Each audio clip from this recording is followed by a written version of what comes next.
Magandang hapon po sa inyo mga katribya. Welcome po kayo sa aking pong YouTube channel. At dito po tayo sa ating kalamansi na kung saan tapos na po tayong patubig. At nakapaglagay po tayo ng ating organic dito sa ating kalamansi sa tabing ilog. Ito mga katribya po yung ating kalamansi na kung saan ay pinitik ng magnanakaw. Pero pinalitan naman po mga katribya po ng marami pong bunga muli ang ating kalamansi. Tapos ayan naman po uli yung ating pong mga bulaklak, yung ating mga pinagpitasan. Marami na naman po ulit tayo mga katribya pong aalagaan na continuous. Bubulabog naman po tayo ng ating mga insekto. Ayan, dami pong mga bulaklak mga katribye.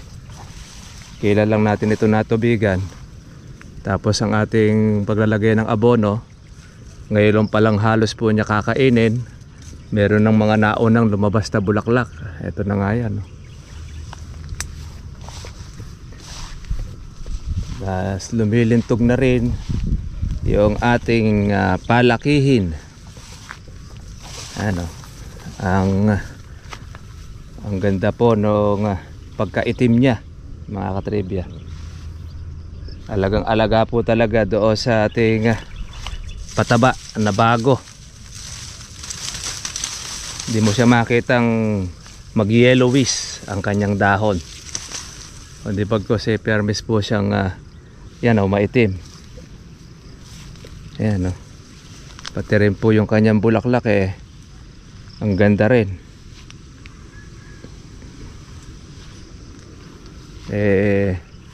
Kailangan na rin po natin itong sprayin sa ilang araw para maging protection natin sa ating mga insekto.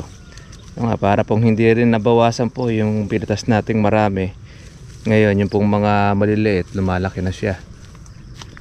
Ito po yung ating tinukuran dati. Ngayon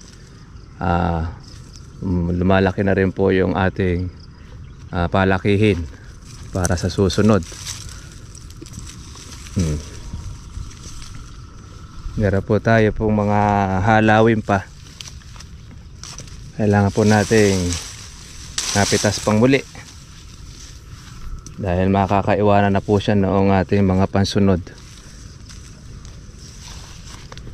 Ito, ang ganda po ng bilog.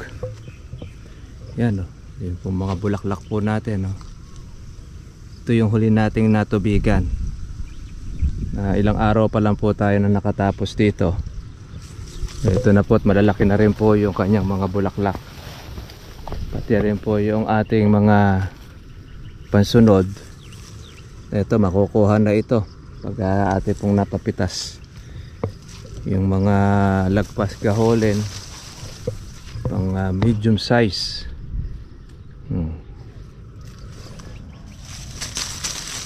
Natanggal natin yung baging.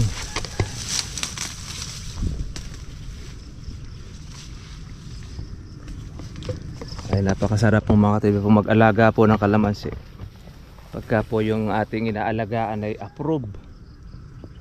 Tapos continuous po yung ating pong bulaklak. Tapos marami pa tayong bunga. Meron tayo po mga palakihin. Lalo na ang ganda po ng presyo ng ating kalamansi.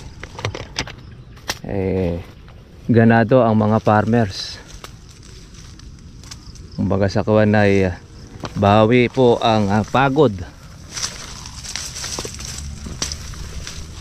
Pati rin po yung ating puhunan, bawi din.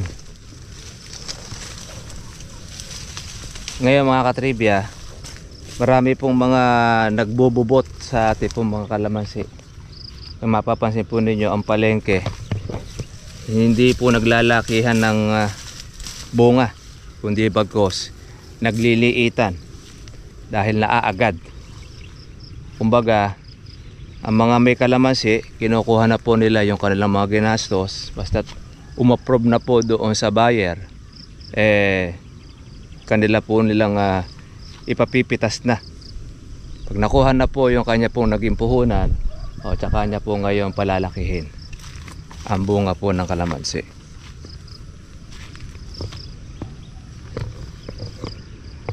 Kailangan na po natin ito ng ating herbicide na magic herbicide dahil lumalaki na siya ang ating damo. Itong ating baging, ayan, makatikim po siya ng tubig saka ng abono, pati po yung damo buhay na buhay. Maganda po ngayong hapon mag video rito dahil kitang kita natin sa araw kasi mainit, wash out ang ating video, pero ngayon ayan, maganda ang kuha natin. Pati yung bulaklak kitang kita natin, ang dami pong mga labas po na bulaklak. Napakasipag, kaya shoutout po natin yung ating katribya sa Cavite, sa Bacoor, doon sa kanilang farm. Nako, talagang napagsamantalahan nung magtitinda po ng punla. Sukat ba naman na hatulan sila na magtanim ng 1 by 1, 1 metro lang ang pagitan. Kaya dikit-dikit yung kalamansi. Ayan, no, namumuti po yung ating bulaklak.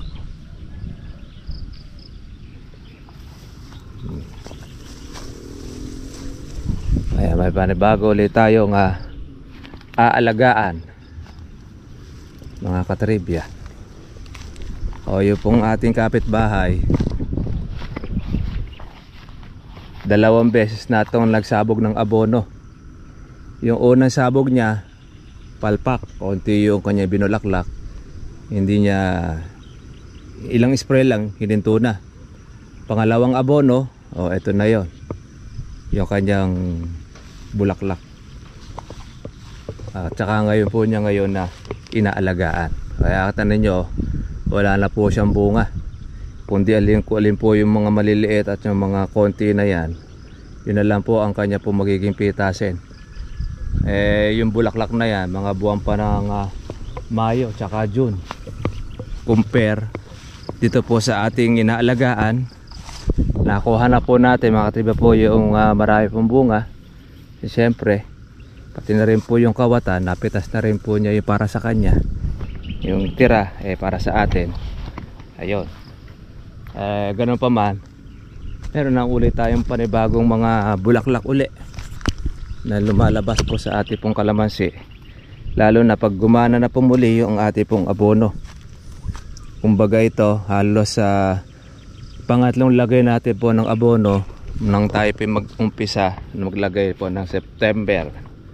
Una nating lagay ng organic, tapos naglagay tayo ng December, at ngayon ng Pebrero naglagay tayo ng ating abono para naman po yan doon sa mga bulaklak. Kaya itong mga labas na ito mga katribya, hindi pa po bunga ng ating pangatlong lagay. Yan pa'y gusar pa noong ating abono na naunang lagay dito. Kaya habang tinutubigan po mga katribya po yung ating kalamansi, kain po ng kain ng abono yung ating kalamansi mga katribya.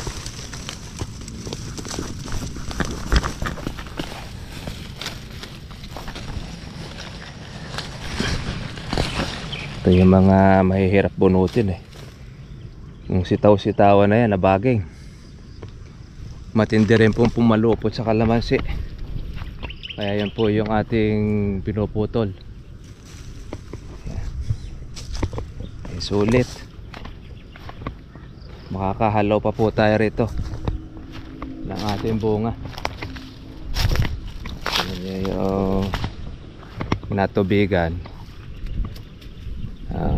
mga nasa kilikili na po yung mga bulaklak. Ayan o. Nang makakain po siya ng tubig o baka hitit pati ng ating abono, marami na mauli po itong ilalabas na bulaklak. Habang tubig tayo ng tubig, continuous po ang bulaklak. Para doon sa kabila nating inaalagaan, continuous din po yung bulaklak niya. Kailangan lang talaga, dapat sisipagan lang natin ng alaga para magtuloy. Although konti na lang yung mga nag-i-spray po ngayon, pero may mga insekto pa rin. Hindi rin tayo makakasigurado na wala ng insekto dahil iba po panahon natin ngayon sa tindi po ng init. Talaga sumasalakay pa sila kasi pagkain po nila yan ang kalamansi. Tayo kinokontrol lang po natin. Dahil po mga maliliit po natin mga buko, hindi po tayo mapapatlangan mga katribya. Meron tayo pinalalaki, meron po tayong halawin. Ito ay pulutin na lang po ang bunga niya. Yung pansunod niya pang Mayo tsaka June. Yan yung mga buko. Ay ilang spray na lang itong ating kapitbahay hintuan na dahil pang-8 lang daw sila na spray. Yun na kanyang budget sa gamot. Kaya kung ano yung bulaklak na yun, yun na lang ang kanilang magiging bunga. Tayo naman hindi ganon. Ang ating motto, hanggat diretso po pamumulaklak sa tag-araw, continuous po natin silang inaagapan po ng ating pag-i-spray. Dahil yan po yung kung bakit ang kalamansi po ay nagiging sunod-sunod ang bunga, dahil do sa bunga ng ating pong pag-aalaga. Pag hinintuan natin mga katribya po ng ating pag-aalaga ito, hindi natin makukuha po yung gaya niyan. Wala tayo pang Mayo tsaka pang June kung hindi natin ito aalagaan ng spray. Ito yung sa aking bayaw, na-delay siya ng kanyang alaga, pero malalaki na rin po yung kanyang mga buko. Kaya lang may mga sira din. Nag-delay siya para raw hindi humabol sa kamurahan, kasi may mga makasabay po yun sa atin. Halos marami po ibang mga nagbulaklak. Ito huli siya. Mga buwan ng April pipitas yung kanya. Sa atin naman mga buwan naman po ng Marso, makukuha na po yung mga bunga na yun. Pwede rin man natin paabuti ng April kung talagang palalakihin po natin ang gusto. Ayan o. Mapusyaw po mga katribya po ang kalamansi nito dahil synthetic po yung kanyang laging ginagamit. Hinatulan po natin ito ng organic, pero yun ang kanya, yun ang kanyang desisyon. Wala tayong magagawa, di bahala na siya. Kaya yung kalamansi niya mga katribya, yellowish. Kaya magkaroon man po ito ng mga bunga, hindi rin gaano po lalaki. At yan naman po ang experience po natin sa karaniwan po natin ginagamit dati ng mga synthetic. Pag maraming bunga kalamansi, hindi po makalaki. Yun na lang, kumbaga kumikinis na lang po yung kanya pong balat. Kahit tubig tayo ng tubig, ganun pa rin po ang size nya, kasi mahina po yung kanyang lupa tsaka yung abono.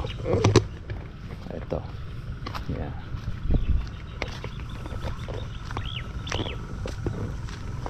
Yan mga gamit po nila, mga synthetic. Lalo na pagka gagamit ka po ng mga sikat na abono, mamahalin pa, tapos hindi po makikita doon sa ating kalamansi yung ganda, hindi po masusulit. Ngayon tayo naman po mga katribya, makikita naman ninyo yung ating pong binablog, yung mga ginagamit po natin, para at least meron kayong idea ng sa pag-aalaga po ng kalamansi. Yun yung ating bata na yun, puro chargeable lang ang gamit natin na yun. Pero ito ating mga kapitbahay, puro di power spray yan. Yan, or mga depower spray. Pero di naman po napahuhuli yung ating bunga sa kanila, kaya napaka menos, napakatipid ng ating ginagamit pang-alaga. Kaya lang siyempre medyo magtsatsaga lang tayo sa pag-aalaga, ay ganoon talaga, dahil gusto natin kumita, gusto natin ng hanap buhay. Yun yung tinuturo natin pamamaraan. Ito yung kalatatay na ito yung ginamitan din po natin ng organic. Ayan, ang ganda po ng bunga niya, ang ganda rin po ng kanyang yung balaybay tsaka yung pagkaitim ng kalamansi. Yung kabila, ito yung papatay na lang 15 years. Ang dami na ulit pong bulaklak na lumabas, ang dami rin pong bunga. Saka nakakitang papatay na lang nagbulaklak pa ng marami uli. Ayan.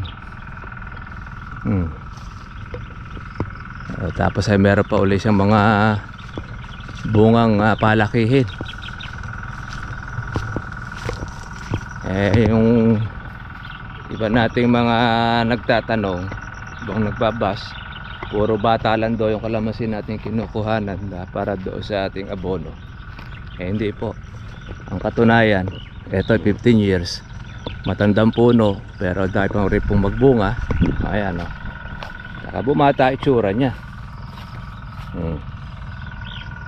Okay, dati-rati yan, wala pong mga dahon yan, mga natutuyosa nga. Pero nung nagamitan natin ng organic, hinigitan pa itong kapitbahay. Ito, ang gamit nila synthetic. Tinaman nyo itsura po naman ang ginamitan ng organic. Maganda itsura nito. Kaya tataka nga sila. Isipin mong dumami pa bunga niya, maedad na itsura. Talaga namatay na lang po iba dahil sa katandaan na. Pero sipag pa rin po ng kanyang pamumunga, mga katribya. Yan. Sige mga katribya, hanggang dito lang po yung ating pong vlog, at God bless po sa inyo lahat. Kita na po tayo po bukas para po sa next update natin ng ating pong mga ginagamit at yung tinatrial natin ng mga kung saan ay foliar, tapos yung ating pong organic. Yan, continuous lang para makita ninyo kaibahan at makita ninyo yung disadvantage saka po yung advantage. God bless po sa inyo lahat. Bye bye. Kita na po tayo sa bukas.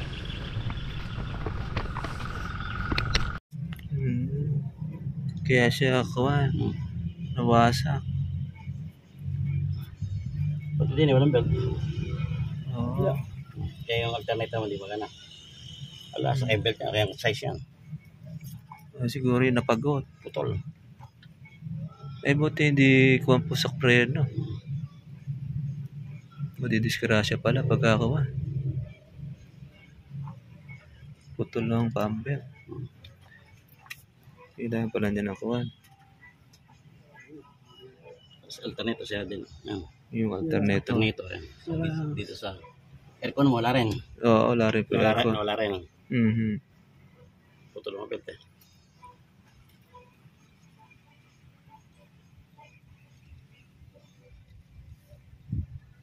Naubos pala.